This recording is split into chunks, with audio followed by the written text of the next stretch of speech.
Shalom. Senang sekali berada kembali di kota Gunung Stoli. Kami sudah tiba pada hari Jumat.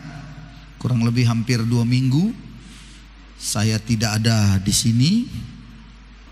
Bagaimana saudara-saudara? Bersemangatkah Anda hari ini? Halo, masih hidupnya? Coba bilang lu kiri kanannya, bagaimana kira kabarmu hari ini? Coba tanya lu kiri kanannya dulu. Sehat, baik, sehat, kuat, yes. Ya, luar biasa ya. Hari ini kita akan belajar, saudara, topik tema besar dalam bulan ini adalah bertindak sesuai dengan firman Tuhan. Dan tadi pagi ibadah pertama saya sudah menyampaikan bagaimana tindakan yang benar.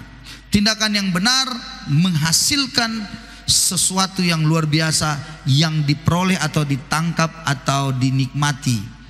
Dan kalau Anda mau tahu apa isinya khotbah pada hari ini, ibadah 1 nanti akan dimasukkan di YouTube atau di halaman Facebook Gereja Kristen Baitani. Oke, tapi hari ini pada sesi yang kedua ini, pada ibadah yang kedua ini, saya ingin membagikan akibat dari tindakan yang salah.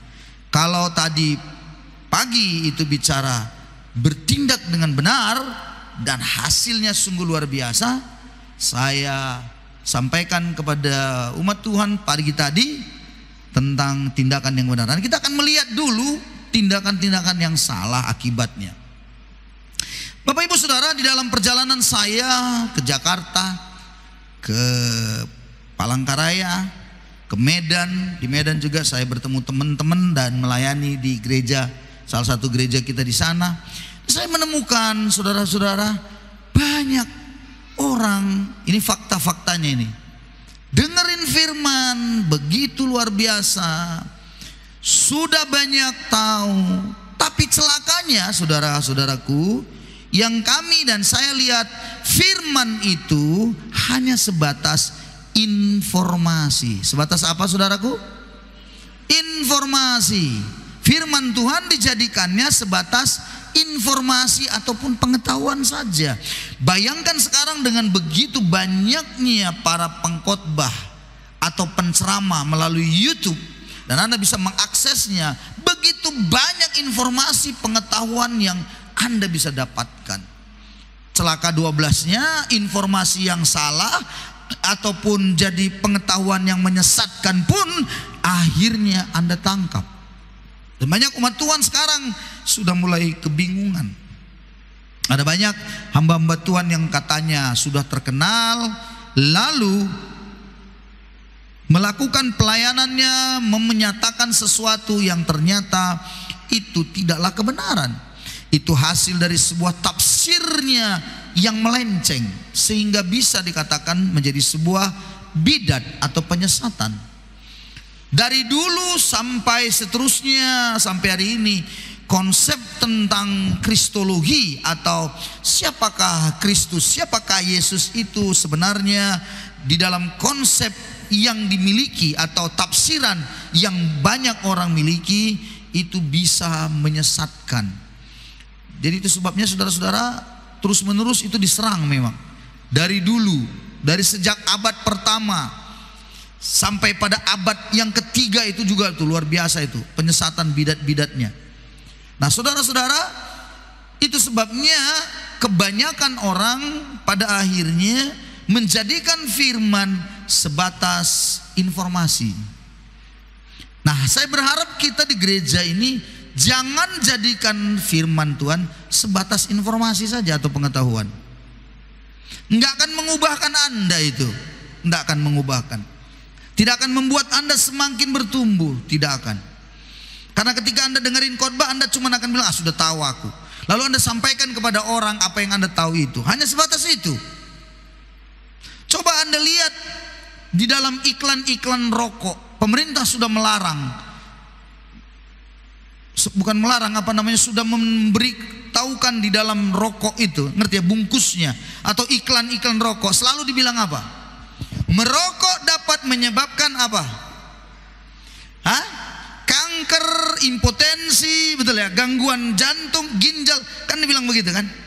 Pertanyaan saya, berkurangkah orang merokok? Saya dengar justru pemerintah mendapat pajak dari cukai rokok itu justru meningkat. Sudah dibilang di situ merokok menyebabkan impotensi, kanker jantung, ginjal. Tapi saya mau tanya, apakah itu merubah orang yang merokok? Tidak, karena tulisan itu hanya dianggap sebatas informasi saja. Ya ada informasinya begitu, ya udah, hanya sebatas itu. Adakah sebuah tindakannya yang baik? Tindakannya tetap salah, beritanya sudah benar. Halo, firman Tuhan disampaikan sudah benar, tapi tindakannya tetap tindakan yang salah. Mengapa? Karena banyak umat Tuhan mendengar khotbah firman Tuhan hanya informasi belaka. Itulah yang terjadi belakangan ini, fenomena yang cukup menyedihkan sebenarnya. Saudara-saudara, iblis, jangan lupa, jauh lebih khawatir ketika Anda mempraktekkan firman Allah itu. Anda mengerti firman, lalu Anda mengekspresikannya dalam sebuah tindakan yang Anda lakukan terhadap dalam situasi tertentu yang Anda alami. Itu akan lebih menakutkan setan. Contoh, mengampuni. Apakah mengampuni itu sebagai sebuah informasi atau tindakan? Iblis akan lebih sangat takut ketika Anda melakukannya dengan mengampuni daripada Anda hanya tahu itu informasi. Iblis tidak takut Anda berkhotbah hebat. Maaf ya saudara, iblis nggak takut. Jago Anda tahu banyak pengetahuan, iblis nggak takut. Tahu Anda yang membuat melenceng-melenceng semua pengertian-pengertian kristologi itu? Anda cek itu detailnya itu. Apakah Anda pikir hanya diploma teologi ya? Hah? Atau hanya sekolah Alkitab 1 tahun itu manusia seperti itu? Itu doktor, mungkin profesor pun saudara-saudara. Makanya saya beritahu, akibat dari hanya mengejar, kita pun suka begitu ya. Hati-hati, jangan suka begitu maksud saya. Mengejar sebuah titel dengan begitu banyak embel-embel di belakangnya. Ternyata Anda tidak mengerti yang sesungguhnya. Justru Anda sesat jadinya. Jadi ada seorang pengacara kondang di Indonesia.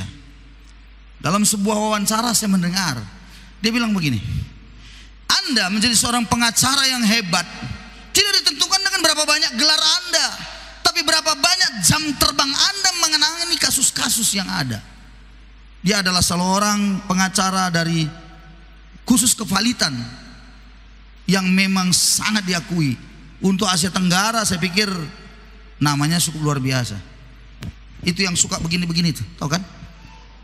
Ngerti maksud saya kan? Yang suka begini-begini.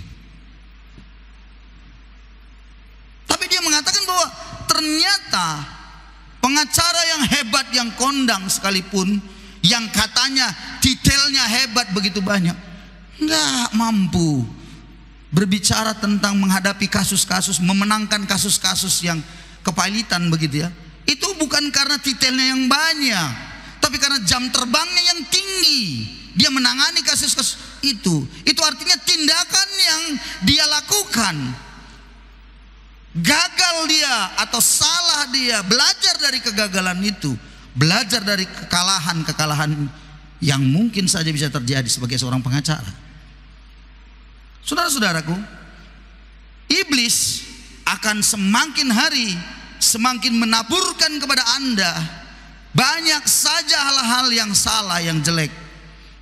Percayalah, salah satunya karena tindakannya tidak pernah ada. Karena hanya sebatas pengetahuan, sebatas hanya untuk informasi di dalam hidupnya. Ada satu gereja saya dapat berita dari teman di Jakarta. Saya juga kaget. Itu sebabnya minggu depan saya minta semua para pemimpin kelompok sel, pekerja kumpul dengan saya merapat, mendengar arahan dari saya, karena saya khawatir sekali betul. Terus itu Jakarta, gereja yang luar biasa, 70% leader-leadernya, orang di bawah dia, di bawah gembala ini sudah tidak bergereja lagi. Alasan apa? Sudah bisa live streaming, di rumah pun sudah bisa kebaktian. Jadi di rumah saja kami kebaktian sekeluarga, nggak perlu datang masuk ke gereja lagi. Capek lagi gereja, macet lagi Jakarta katanya. Ayo, ngeri.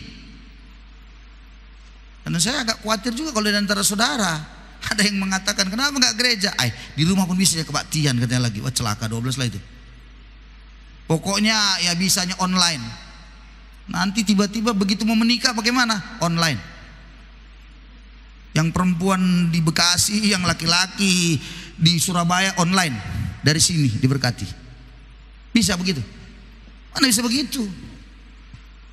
Tapi kita selalu saja, karena hanya mengejar informasi pengetahuan dalam ibadah itu, kita tidak mengejar sebuah persekutuan dengan saudara seiman.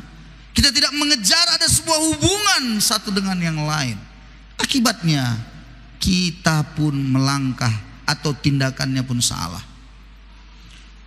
Itu yang pertama yang harus menjadi yang patut kita pikirkan dengan baik. Selanjutnya ada ayat firman Tuhan mengatakan, Anda catat ya pelan-pelan ya, lihat slide-nya dengan baik. Yakobus 1 ayat 25 mengatakan, Yakobus 1 ayat 25, tetapi barang siapa meneliti hukum yang sempurna, yaitu hukum, lihat situ, yang memerdekakan orang dan ia bertekun di dalamnya. Jadi bukan hanya mendengar untuk melupakannya, tapi sungguh-sungguh melakukannya, ia akan berbahagia oleh perbuatannya. Rupanya yang membuat kita berbahagia itu bukan pengetahuan itu, bukan informasi itu.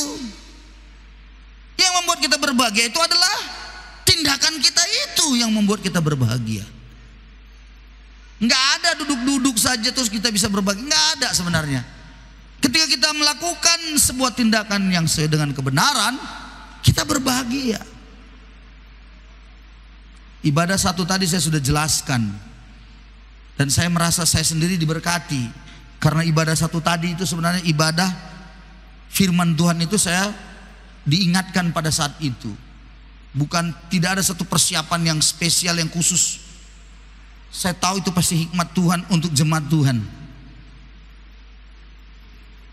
Yohanes 14 ayat 21. Lanjut lagi kita lihat.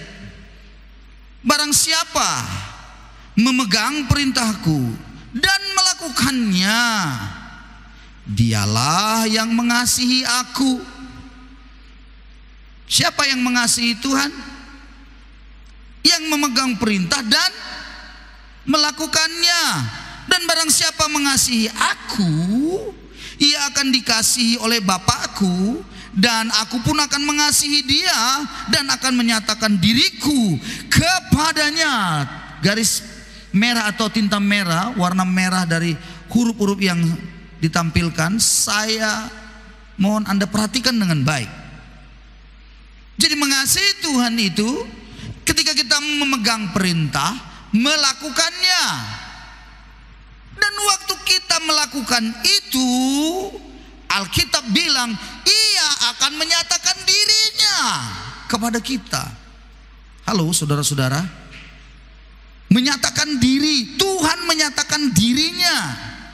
Itu bukan hanya, jangan bicara menyatakan diri itu dia datang seperti burung merpati, ini aku katanya. Bukan. Menyatakan diri itu ketika tindakan kita benar, itu datang, itu nantinya bisa dalam bentuk apa? Pertolongannya. Bisa dalam bentuk apa?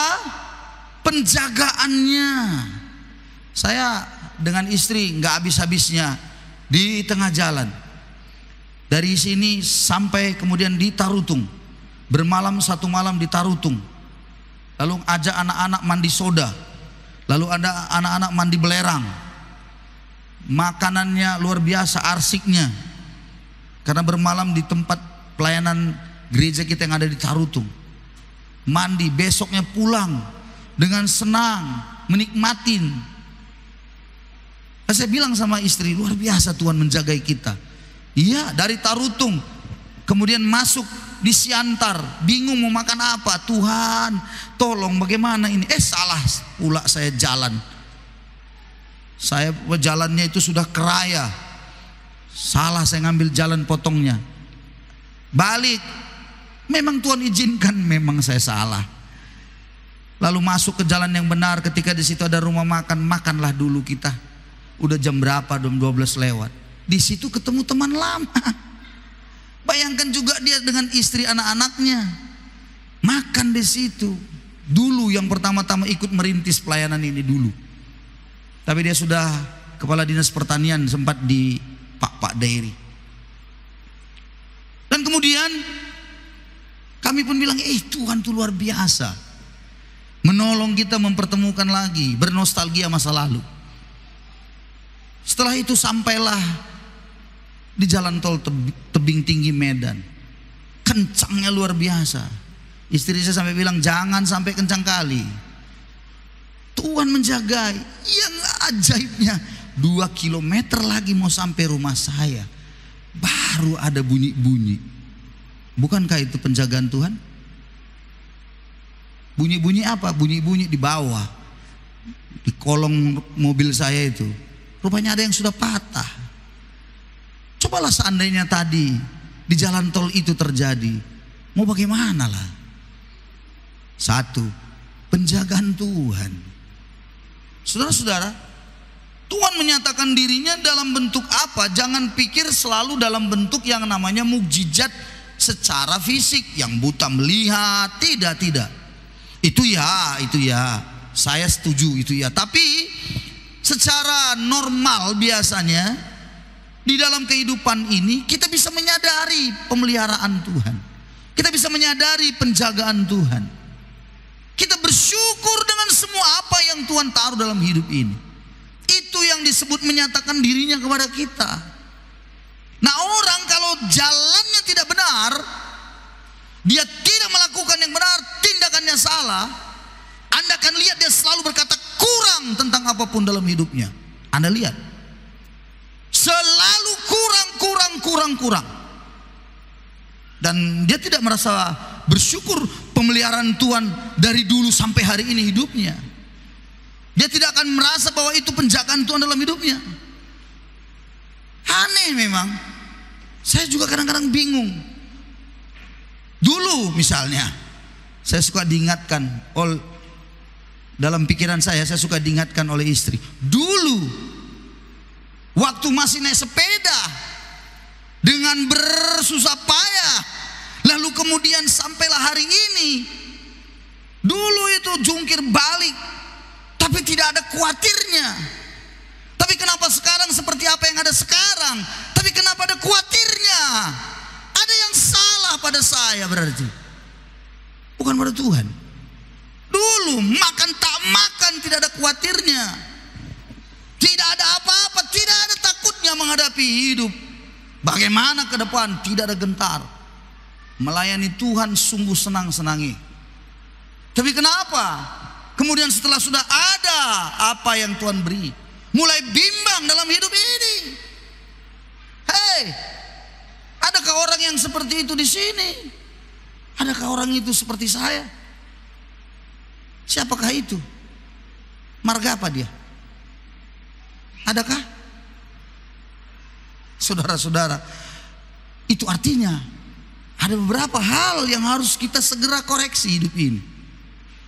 Kemungkinan besar menurut saya tindakan-tindakan kita ada yang sudah salah, harus segera mungkin bertobat atau berbelok arah sesuai dengan arah Tuhan. Kalau enggak, kita akan stres. Jadi saudara-saudara, sekali lagi, Allah akan menyatakan dirinya kepada saudara yang melakukan kebenaran. Allah menyatakan dirinya dalam bentuk pemeliharaan, pertolongan, hikmat. Bisa dikasih Tuhan hikmat, bukan? Apalagi buat anak-anak yang Tuhan pelihara, Tuhan tunjukkan arahnya, di mana dia kuliah. Ini kan ada banyak anak-anak kita yang mau kuliah nih. Sampai saya punya sebuah mimpi untuk kita. Selalu anak saya Theo bilang begini, si Grace apalagi, Pak, sehebat-hebatnya kita di Nias itu Pak, luar biasa katanya, sudah juara apapun katanya di dalam sekolahnya, sampai di Jawa ini Pak nggak ada apa-apanya. Maksudnya apa nak? Terutama dalam dua hal. Satu, dalam ilmu matematika. Tahu matematika? Kita lemah dalam berhitung. Yang kedua, bahasa Inggris Pak. Kupikir dulu sudah hebat kali aku, sampai aku di sini dicek nilai TOEFL-ku, ternyata masih di bawah. Jadi saya punya kerinduan. Doakanlah, entah ke Agustus. Saya sudah bilang sama istri, saya kayaknya udah terbakar ini. Harus kita buat, kumpulkan anak-anak pelajar kebaktian bahasa Inggris. Jangan mama-mamanya nggak ngerti bahasa Indonesia, nggak tamat. Anak-anak mudanya bahasa Inggris kebaktiannya, komselnya bahasa Inggris dibuat harinya nanti. Dan lagu-lagunya, mohon maaf, nggak laku bahasa Nias, bahasa Inggris semua. Itu artinya apa? Kita sedang berpacu dengan tindakan untuk hari esok yang harus dikerjakan hari ini. Anda pikir hidup bergereja hanya cuma tepuk tangan gini-gini aja, itu aja? Terlalu kecil. Pikirkan yang besar. Anda harus mulai bertindak sesuatu tindakan untuk menyambut hari esok, menyongsong tahun-tahun depan. Ngeri. Sekarang zamannya begitu cepat berubah, kita banyak tertinggal. Makanya pada waktu si Theo dulu mau masuk ITB tak bisa-bisa, jalur apa namanya itu, jalur undangan, dia bilang saya juara-juara, ada olimpiade fisika.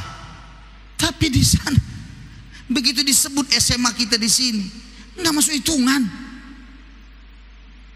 Itu artinya apa? Kita harus berjuang lagi, lebih lagi untuk anak-anak kita ke depan. Tindakan kita harus benar, saudara-saudara. Jangan salah. Allah akan menyatakan dirinya jikalau jalan-jalan kita lurus, tindakan kita benar. Allah akan menyatakan dirinya. Apakah Anda cuma bangga anak-anak cuman ya sudah sekarang anak Anda sudah dapat PNS, sudah cukup bangga dengan itu? Cukup bangga? Ah, saya nggak mau. Harus lebih dari situ. Harus luar biasa. Melampaui kita semuanya. Maafkan saudara, umur kita berapa lah? Betul nggak saudara-saudara? Ditumbuk halus begini-begini aja nanti. Coba giginya mungkin copot, begini-begini nanti. Mana ada lagi? Ntar lagi batuk-batuk lah. Habis batuk-batuk, mulai apa? Buang angin lah terus. Tiap hari buang angin. Alasan ada GERD, perut kembung, kan begitu? Ya memang itulah sudah. Semakin menurun ini jasmani kita, kekuatannya. Harus dipikirkan generasi selanjutnya. Gereja ini juga harus memikirkan generasi selanjutnya. Jangan cuma generasi kita. Saya langsung dengan cepat, waktu kita sangat terbatas. Nanti kita bicara dunia pendidikan. Ada satu contoh, satu saja. Orang yang melakukan tindakan yang salah, tindakan yang tidak benar. Kita semua sangat familiar, sangat tahu bahwa seorang nabi yang memberontak, namanya Nabi Yunus. Yunus itu dikenal bukan sebagai nabi yang taat, yang patuh, tidak, tapi dia dikenal sebagai nabi pemberontak. Atau dengan kata lain, tindakannya salah yang dia ambil. Jadi Yunus ini adalah satu-satunya nabi di dalam konteks perjanjian lama yang dimana dia diutus Tuhan menyampaikan pertobatan kepada bangsa lain. Kalau Anda baca semuanya dengan teliti perjanjian lama, kitab Kejadian, Maleaki, Yunuslah satu-satunya nabi yang diberikan sebuah perintah. Diutus Tuhan, dia perintah itu pergi ke bangsa Niniwe. Bangsa Niniwe sekarang itu kalau diambil dari si peta itu mungkin daerah Iran. Di sanalah dia harus menyampaikan pesan Tuhan. Pertobatan harus terjadi bagi bangsa itu karena bangsa itu sudah jahat sekali.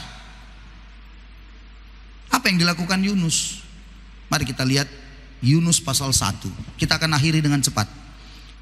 Yunus pasal 1 ayat 1 sampai selanjutnya. Yunus pasal 1 ayat 1 dan 2. Datanglah firman Tuhan kepada Yunus bin Amitai demikian. Bangunlah, pergilah ke Niniwe, kota yang besar itu. Berserulah terhadap mereka karena kejahatannya telah sampai kepadaku. Jadi kejahatannya telah sampai kepada Tuhan, itu berarti banyak orang yang mengeluh tentang dosa-dosa, pelanggaran-pelanggaran atau kejahatan-kejahatan yang dilakukan oleh bangsa Niniwe. Diprediksi bangsa Niniwe juga menyerang bangsa Israel, dan bangsa Niniwe melakukan kejahatan-kejahatan di berbagai bangsa termasuk Israel.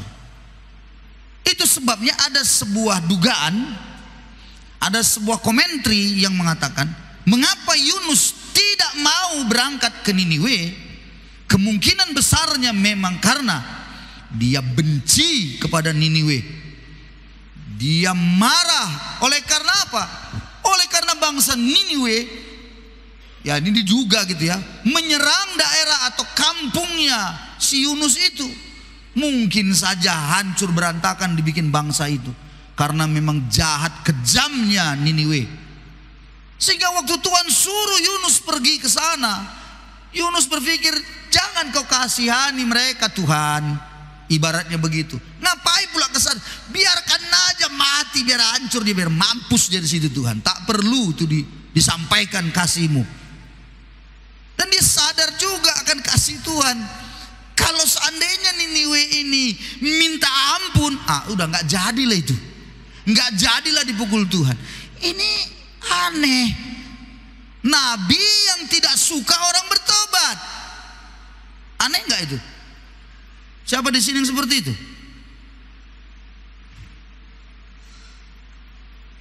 Ada yang dia tidak suka kalau tetangganya bertobat.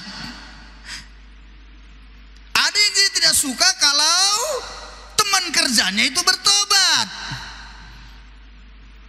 Apa dibilang? Biarin aja itu, maunya dihukum Tuhan, mau ditabrak truk lah, biar mati dia, biar syukur neraka aja dia.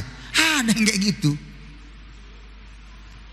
Ada orang yang tidak suka kalau saudaranya atau temannya itu juga maju. Ada yang begitu. Irinya juga tinggi sekali. Aneh memang. Tetangganya beli kulkas, dia yang di rumah kedinginan. Ajaib. Nggak suka dia lihat orang maju. Dan kalau perlu pun orang itu mati aja. Secara jasmani daging ini, secara jujur kita bisa bilang bahwa orang yang menghancurkan kita, melukai kita, mengapain, wajar mungkin menurut daging ini. Kalau kita biarin dia mampus, doakan dia biar cepat mati. Angkat tangan padanya, Tuhan berkati hidupku, berkat sama dia, tapi jemputlah dia Tuhan dengan cepat. Bayangkan saudara, Yunus nabi yang aneh. Tapi itulah faktanya. Dia kemudian memberontak. Ayat 3-nya bilang begini. Tetapi Yunus bersiap. Bersiap bukan pergi ke Niniwe, tapi bersiap untuk melarikan diri ke Tarsis. Jauh dari hadapan Tuhan. Ia pergi ke Yafo. Yafo ini adalah sebuah pelabuhan laut, dan mendapat di sana sebuah kapal yang akan berangkat ke Tarsis. Ia membayar biaya perjalanannya. Aduh, ini nabi bukan nabi miskin. Ini nabi diberkati. Dia bisa membiayai kepergiannya, membayar untuk dia naik pelabuhan. Anda tahu di mana Tarsis? Nanti saya akan tunjukkan. Tarsis itu jauh, daerah Spanyol. Dan menurut anggapan dalam konteks Ibrani kuno, Tarsis itu adalah ujung bumi. Karena zaman dahulu di dalam pemikiran bahwa dunia ini, bumi ini bukan bulat, tapi petak.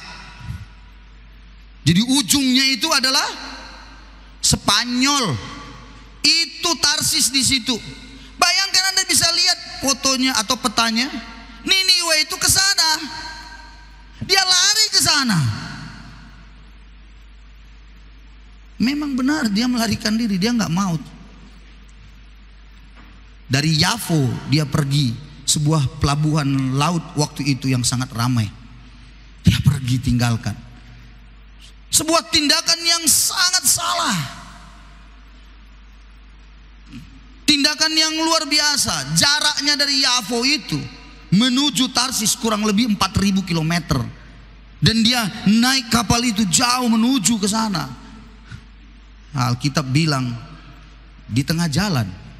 Ayat yang keempat dalam kitab Yunus tadi. Tapi Tuhan menurunkan angin ribut. Lalu terjadilah badai besar sehingga kapal itu hampir-hampir terpukul hancur. Kalau begitu, saya tidak perpanjang semua ayat-ayat dalam kitab Yunus itu. Anda semua sudah tahu pasti. Bagaimana kemudian dia harus dilemparkan ke laut sehingga laut tenang, dan akhirnya dia masuk, ditangkap, dimakan oleh satu ikan yang besar. Ikan yang besar tidak disebutkan juga ikan paus, apa ikan hiu yang besar, tidak, pokoknya ikan besar. Alkitab bilang ikan yang besar di mana manusia bisa masuk ke dalamnya. Dan di sanalah dia 3 hari 3 malam, dan di sanalah dia mengakui salahnya, dan dia pun kemudian bertobat dalam doa pertobatannya di dalam perut ikan. Anda tahu bagaimana kalau di perut ikan baunya pasti luar biasa. Bau sekali pasti. Tapi di dalam dia. Dan kemudian atas penentuan Tuhan, ikan itu memuntahkan Yunus keluar. Sampai akhirnya dia pun berangkat ke Niniwe. Kalau begitu, saya beritahu akibat tindakan yang salah dari Yunus jadi pelajaran bagi kita. Tindakan yang salah yang pertama, sekelilingnya mengalami perubahan yang menyulitkan. Apa itu sekelilingnya? Badai, angin ribut yang besar terjadi sekelilingnya. Ingat baik-baik, halo, tindakanmu yang salah sanggup mempengaruhi sekelilingmu, sanggup mempengaruhi seluruhnya yang ada di daerahmu. Kalau tidak mungkin di dalam keluargamu kacau semuanya, tindakanmu yang salah itu. Dan yang kedua apa? Menyulitkan Yunus sendiri lagi, sehingga Yunus harus berada di perut ikan 3 hari 3 malam. Dan pastinya orang-orang yang di kapal yang bersama dengan dia pun akan mengalami kesulitan juga. Saudara-saudaraku, pelajaran berharga bagi kita hari-hari ini. Mari belajar untuk memiliki sebuah tindakan yang benar. Amin, saudara-saudara. Berhati-hatilah terhadap segala tindakan saudara, karena tindakan Anda itu menentukan keberhasilan atau keberuntungan dalam kehidupan saudara dan sekeliling Anda. Sekeliling itu siapa? Bisa istri Anda, bisa anak-anak, bisa mertua, bisa orang tua. Kalau Anda bekerja, di sekeliling Anda itu siapa? Teman, bisa jadi itu adalah tempat Anda bekerja, itu instansi Anda, itu bisa mempengaruhi semuanya. Bisa Anda bayangkan ada seorang yang bernama menteri kita Johnny G. Plate melakukan korupsi. Apa yang terjadi? Terganggu semuanya, bukan? Orang-orang di bawahnya juga terganggu semua, bukan? Apalagi negara terganggu. Makanya akses internet di desa-desa tidak sampai-sampai. Anda tahu, tindakan Anda yang salah itu mempengaruhi banyak hal dalam hidup ini. Jadi jangan anggap enteng. Luruskan tindakan saudara setiap hari. Lebih baik Anda menjadi orang yang mungkin dihina, dibenci, tapi karena Anda berjalan dalam jalan kebenaran, itu jauh lebih mulia. Lebih baik Anda menerima cacian makian orang karena Anda ingin jujur, ingin hidup Anda menjalankan hidup ini apa adanya dalam hidup Anda. Lebih baik begitu daripada hanya karena orang, hanya karena tetangga, hanya karena apa kata saudara, Anda menjerumuskan diri Anda di situ. Makin hancurlah hidup kita. Itu sebabnya kesempatan ini saya berharap betul semua kita yang hari ini ada, coba mulai pikirkan dan renungkan, evaluasi diri kita dengan baik dan benar. Jadikan diri kita hari ini menjadi seorang yang memiliki kemampuan untuk memanage, untuk mengatur dengan baik. Tindakan kita lihat yang mana yang salah. Kadang-kadang memang kita pastinya bisa saja salah. Namanya kita manusia, bisa salah, tidak ada yang nggak bisa salah. Tapi begitu Anda tahu bahwa ada sesuatu yang salah, cepatlah Anda melakukan perubahan. Supaya apa? Akibatnya tidak terlalu lama, atau akibatnya tidak terjadi yang begitu besar dalam hidup Anda. Kalau Anda orang yang punya tindakan salah, bisa saja penyesalannya sehari. Oke? Bisa penyesalannya sehari. Tapi bisa juga penyesalannya seminggu. Apa penyesalan seminggu? Penyesalan satu hari apa? Contohnya apa? Anda buat kue. Namanya kue apa? Kita bikinlah bolu. Oke?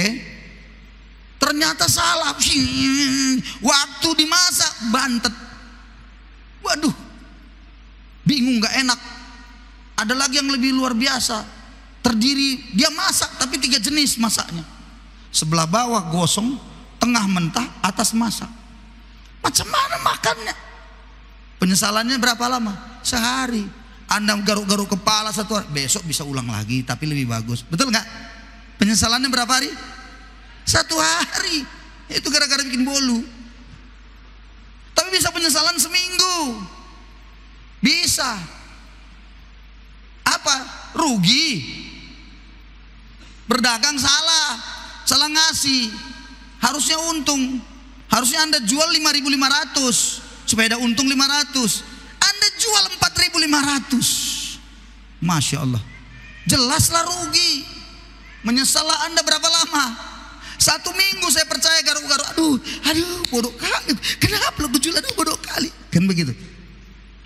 Padahal Anda jual sama pendeta, harusnya bersyukur walaupun rugi. Tapi namanya juga bisnis ya, pendeta pokoknya nggak ada cerita. Pokoknya harus untung.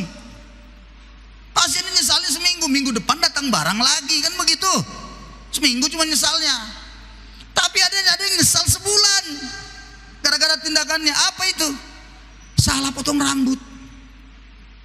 Pergi ke salon, ibu-ibu, pendek sebelah. Satu di sini kuping, satu di bawah kuping. Begini gaya waktu ditengok. Ya Tuhan, salah potong rambut. Menyesalnya berapa lama?